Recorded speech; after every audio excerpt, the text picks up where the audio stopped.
All the laws that are currently being written and implicated to legalize the recreational adult use of cannabis for the states that have already passed them are not designed for the average home grower or small farms. All these laws are doing is basically a pregame in order so when cannabis is federally legalized, it's just setting the platform to create a monopoly on cannabis. And that's a bad thing because what the small time growers possess and have is the passion and the integrity of the hobby. And that's what creates the quality of the plant and gives this industry what everybody loves the most. The minute federal legalization comes into play and they weaponize the banking system to allow corporations to take over, it's going to become Walmart or Amazon weed, guys. And that's not fair. The whole purpose of this is to be a decentralized production of cannabis, kind of just like Bitcoin. It should be a peer-to-peer action. You should not be forced to have to go buy cannabis from a company such as Walmart or Costco or Amazon. It should be left up to how you grow it and who you want to buy it from. Now, don't get me wrong, there should be some regulations and everything behind it. And yes, there are going to be taxes. But in no way should the laws being created basically benefit corporations and cut out small farms. What's going on, guys? My name is Chris from Ambrosia Buds, and if you didn't check out my video that I made yesterday, I actually put out a video that talked about the cannabis companies basically becoming private monopolies. And I didn't think that video was going to go as viral as it did. And what it's caused me to do is sit down last night and basically write out a structure and laws for legalization of cannabis on a state and a federal level that benefits the small farmers. Took me some notes, and so what I'm going to do is take a couple of minutes and go over to what I came up with, and you guys can chime in the comment section and tell me what you think. Okay, so let's start. For one, the core principle of this is to keep the industry decentralized. The idea, and what that means is the less government, the better. Our government's gotten too fat, too greedy, and too happy off of just taxing the shit out of everything. And they really do a shit job at regulating anything anyways. So let's talk about how and then a big point of this too is the block vertical integration, which is basically stopping a monopoly of cannabis. And that is exactly what's happening right now, and it's happening really fucking fast. So how do you do that? Easy, guys. Number one, you do license caps that favor small growers. And what do I mean? You're kind of seeing that already in the canopy size. You have to cap the canopy sizes off. You don't want something like big agro or big cannabis coming in and just being one dominant farm. Okay, it should be fair to everybody to grow cannabis, the cannabis they want, the way that they want it, and sell it to whoever wants to get it off of them. And you do that by this. You also want to stop the stacking of licenses. What that means is you don't want a monopoly, so you don't want one company being able to be a one-stop shop and doing the processing, packaging, testing, and all that. The control needs to be distributed equally and evenly.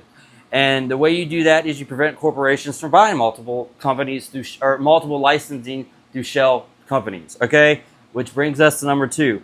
That's the anti-vertical integration, which makes it impossible for one company to be the one-stop shop to control everything. So basically what it's saying is just pick one thing you want to do and just stay in your lane and do that. Like farmers that grow beef cattle, or like let's just say a beef farmer that grows cattle, big food right now, it controls all of that, the packaging, the processing, and everything like that. That should not be the deal. That's a monopoly. That's complete control by one industry or one company. Not cool, guys. That's not democratic. It's not fair. All right, what else we got? And by breaking it up, it creates this thing where it's collaborations and deals and partnerships with the processing, the packaging. It just opens up more business opportunities and more jobs are created through different entities by multiple companies being created through different companies, not shell companies that are all one. I mean, we all saw what big business and like the Rockefellers did. They thought they were going to break up the monopoly, but when they did, they just made more money through shell companies. We don't want that, okay? Number three, local license ownership, okay? Any license that is in your state should only be handed to somebody that physically lives in the state. For example, I live in Virginia. Somebody in Montana or Oklahoma should not be able to buy a any kind of license, be it production, manufacturing, packaging, or retail license, unless they live in the state. That's keeping it local. Local is always better when it comes to your economy, okay? Be state or federal. What else we got here?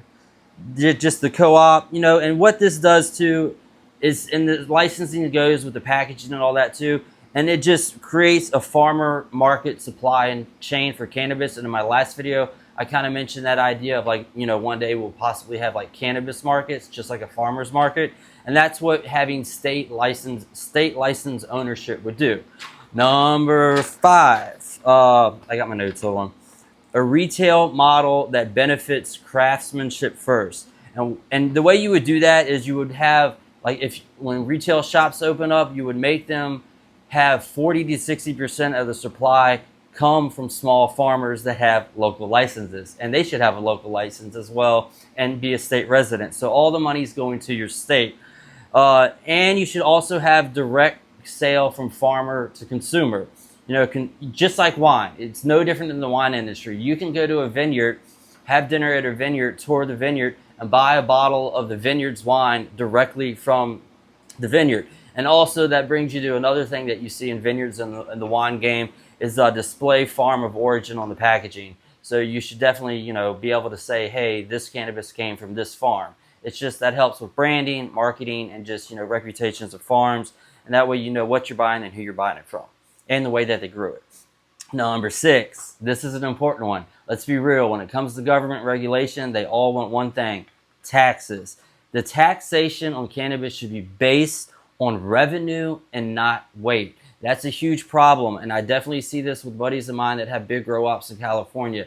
They're not being taxed on necessarily the product that is sold. They're being taxed on the product that's produced. So even if a harvest doesn't sell, 100, if it produces 100 pounds and they only sell 90, they're still being taxed on the 100.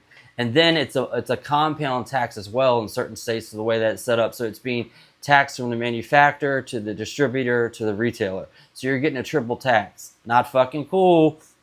So it's just you don't tax somebody until you can't get money from somebody until they receive money from somebody. That's kind of a common fucking sense thing. All right, 7, local control, but not a local veto.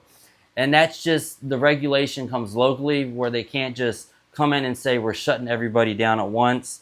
And the biggest thing for me too is also micro licensing. So that is giving licenses to people that just want to grow, let's say 1 to 50 or 1 to 100 plants, and allowing them also to sell directly to distributors, retail shops, or consumers that want to come to them. And it's small, and reduce the fees too, and reduce the licensing prices for the micro thing. The idea, guys, is everything big starts small. And right now, it is small on a state level, but the way the states are designing their laws, they want it big. They want it super big. They want it fucking monopoly big.